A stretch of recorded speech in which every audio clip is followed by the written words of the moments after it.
India के CDS के statement के बाद अब इंडिया के आर्मी चीफ भी मैदान में आ गए हैं और वो ये फरमा रहे हैं कि हमने पाकिस्तान को 88 घंटे पर मुहित ऑपरेशन सिंदूर दिखाया था, जो कि सिर्फ एक ट्रेलर था। अभी हमने पाकिस्तान को पूरी पिक्चर दिखानी है और उस पिक्चर का नाम रखा जाएगा ऑपरेशन दफा दूर या फिर ऑपरेशन तंदूर, जो कि पाकिस्तान ने उनके साथ किया था। लेकिन अब जो वो करना चाहते हैं वो है ऑपरेशन दफा दूर। तो जब उसका आगाज़ होगा तो फिर आप देखेंगे कि हम क्या करते हैं।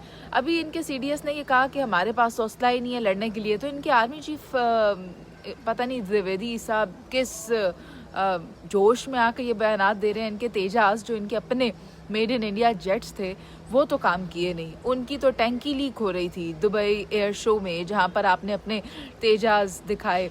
अभी तक आप उनका इंजन नहीं डिसाइड कर पाए कि कौन सा लगना है, और वो आपने 85 में शुरू किए थे और आज जाकर आप सिर्फ 40 जहाज़ बना पाए, और वो भी आपने पता नहीं कहाँ पर लंगर अंदाज किए हुए, जो किसी भी जंग में इस्तेमाल के भी काबिल नहीं है। तो इस किस्म के कोई भी बेहुदा बयानात या भड़कें या बड़ी बड़ी बातें करने के बजाय आप एक बार पहले खुद देख लें, अपने चीफ ऑफ डिफेंस से पूछ लें, चौहान साहब से पूछ लें कि क्या वाकई आपके पास असलहा है पाकिस्तान का मुकाबला करने के लिए, या आप बस जोश में आपका खून उबाले मार रहा है। तो आप यहाँ पर आए, हम उसका हिसाब पूरा कर देते हैं।